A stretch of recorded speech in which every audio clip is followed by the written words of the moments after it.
Hello there, everybody. How's everybody doing today? Sorry for the technical hiccup there. I want to apologize for that. My player or laptop wasn't acting right, or streamer wasn't acting right. So I figured I'd make a second one here, see how that goes. But good evening, everybody. Hope everyone's having a blessed evening wherever you are. Graduation season. High school is over, out for the summer. Hope you all are having a blessed day. It's another day in the year of our Lord. Here where I am, it's definitely it's definitely been raining off and on today. Rained earlier this morning, but it cleared up a little bit as the day progressed. And now looks like we may end up getting some more. So see how that goes. On today's episode of Wrestling Quick Takes, I figured we'd talk a little bit about the career of Kevin Nash. And if you're a fan like me, I really enjoyed Kevin Nash's work. And by the way, before he even got into wrestling, he was going to be a very good basketball player, played basketball at the University of Tennessee. And he was going to be played a little bit overseas, but his knees just wouldn't hold up to the best of his ability, so he had to retire and he found another sport, that being professional wrestling. And he eventually got into the movies to him starting his own podcast. So Nash has definitely had the career, one of the best careers a big man could have. And yes, he's in the Hall of Fame. So Kevin Nash has done it all in his day. And so, with that being said, we're going to go on and begin. The career of Kevin Nash. Have my notes here. I'm going to dive into his career briefly a little bit. The career of Kevin Nash. From his days playing basketball all the way to his debut as Vinny Vegas, this was during his first WCW run. Kevin Nash is widely regarded as one of the greatest big men to ever step inside the square circle. He reached the top of the mountain in three different promotions: WWE, TNA, and WCW. Today, we talk about Kevin Nash, some of his biggest moments and greatest matches, plus what's Big Sec up to today.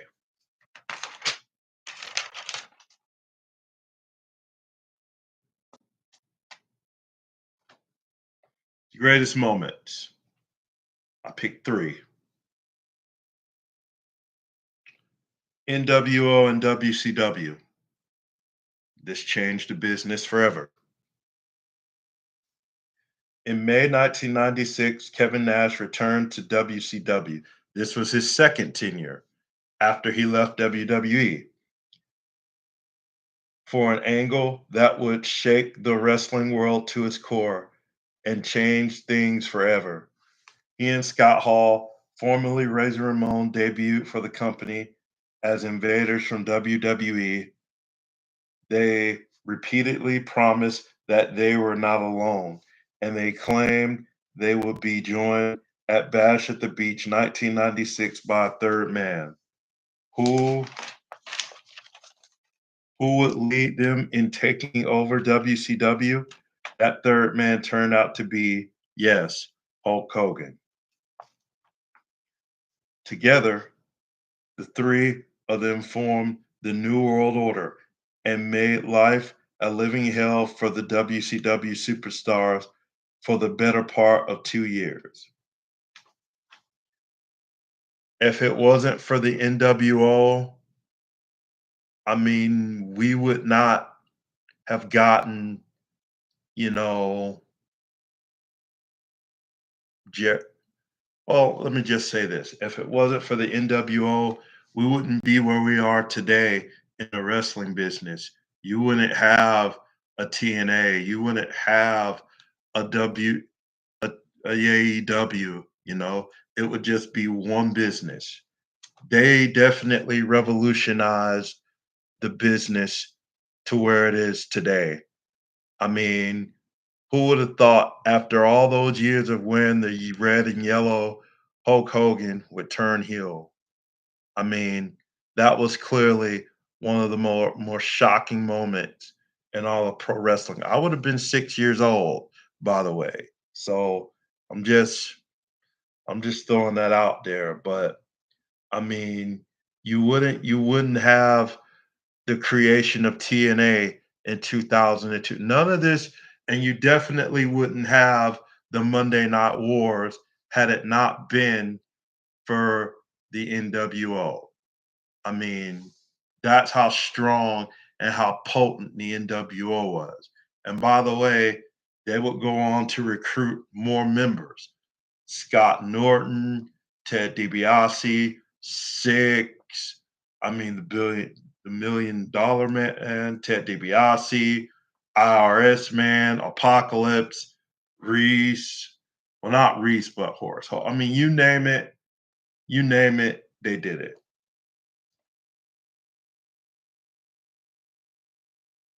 The dark days of WCW.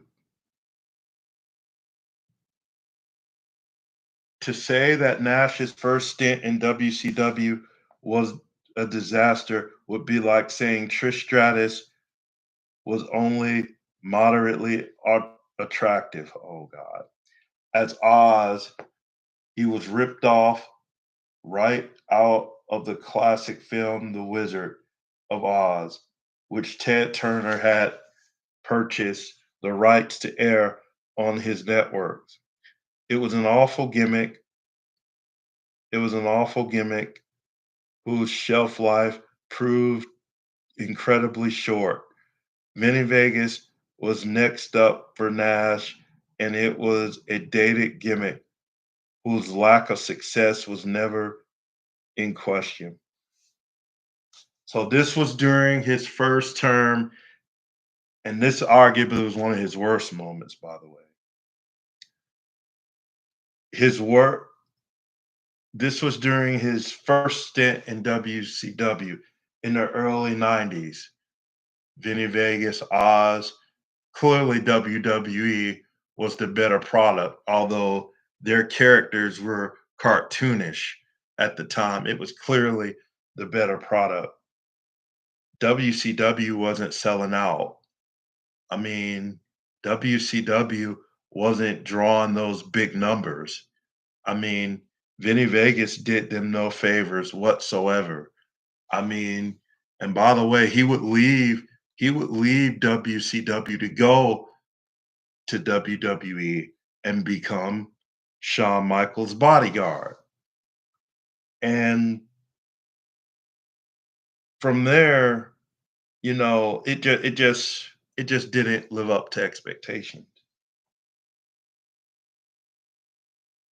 Return to WWE. In 2002, Nash returned to WWE as part of the NWO. The group's infiltration of the company was meant to be a ratings boost, but the nostalgic accompanying Hogan's return proved too powerful. The Hulkster became a babyface just 1 month into his run, and Nash and Scott Hall were left to carry on the group by themselves. Unfortunately for Nash, he suffered a torn quadricep in a match on Raw and was sidelined for nearly a year. So obviously, the WWE version of the NWO just wasn't, it didn't live up to expectation. It didn't even come close to what the WCW version of the NWO was. And so basically the nostalgic was gone. Hogan turned babyface at WrestleMania 18, and Nash and Hall were left to carry the group on, and the rest was history. And so Vince tried, but it just didn't hit with the fans. I mean, he tore his quadriceps on a Raw match, sidelined him for a year. He would come back, he would feud with Triple H for the title, and that was that.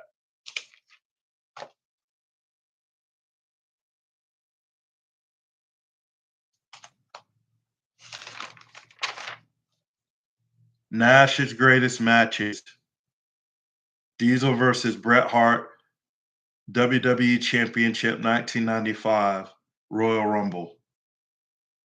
Kevin Nash will be the first to tell you he loved working with Bret Hart, as a as Big Kev had some of the best matches of his career against the Hitman. One of those matches took place at Royal Rumble 1995 and what was Diesel's first televised WWE title defense. The match lasted nearly 30 minutes and both men put on a really good performance. Unfortunately, the no contest finish was very disappointing, but it was still a good match. The rating would probably be higher had the finish been better. So this is after, he was Sean's bodyguard, I do believe. Then he turned babyface, went on a run on his own, and then him and Brett feuded in January 1995, and the rest is history. But this match did not disappoint. If you're looking for technical wrestling versus power wrestling, this match is the match for you. Team NWO versus Team WCW War Games match, WCW Fall Brawl 1996. Oh, same year as the formation of the NWO. The WCW locker room was put on notice from the moment the Outsiders, Nash and Scott Hall, first appeared on Nitro. When Hulk Hogan joined them at Bash at the Beach, they took it to a whole new level, with pretty much every top WCW star having a problem with the NWO. It naturally led to a War Games match at Fall Brawl. Sting, Lex Luger, Ric Flair, and Arn Anderson represented WCW against the NWO, while, while the NWO White. The NWO joined by NWO Sting. The great story developed in this match as the real Sting cleared house only to walk out on his partners. The NWO finished Luger with a scorpion deathlock, having everyone shocked. So, you know this match by now. It was Fall Brawl 1996, and the NWO obviously were kicked into a whole nother level after Hogan joined and was revealed as the third man. And so this match, it really, the story really came, and again, this was a great match, but the story of the match was obviously Sting. And Sting, nobody could trust him. Luger, Flair, nobody. So Sting came back, he cleans out house, and then basically he just left. He left his team hanging high and dry.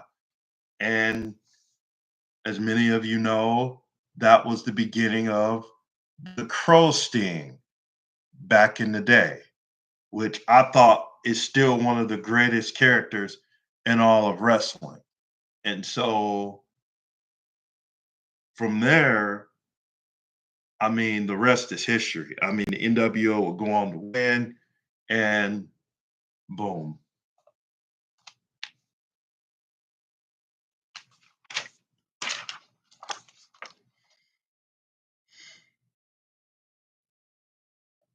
And finally, the night the NWO started.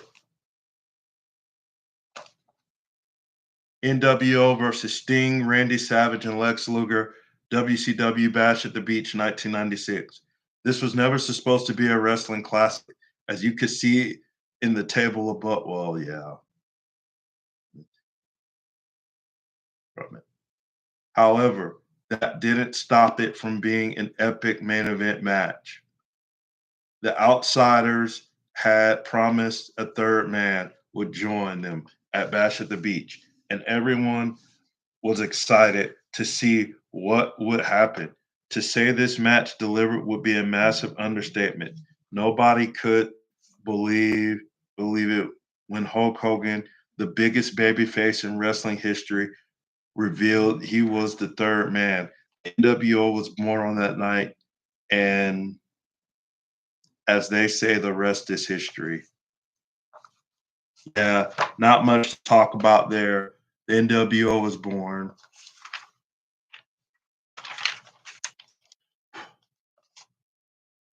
What's Kevin Nash up to these days? That Nash made an appearance at the Hall of Fame as his close friend Triple H got inducted. So you are wondering what Big Sexy is up to these days. Big Kev has his own podcast on YouTube called Click This, which is also his YouTube channel. He's also lifting heavy weights again. End quote. So that concludes this episode of Wrestling Quick Takes. Again, if you like what you hear, don't forget to like, comment, and subscribe. And let me know what you think of Kevin Nash's career down in the comment section below. What's Kevin Nash's greatest match? What are your favorite moments from Kevin Nash? Let me know what you think in the comments below. And until next time, God bless.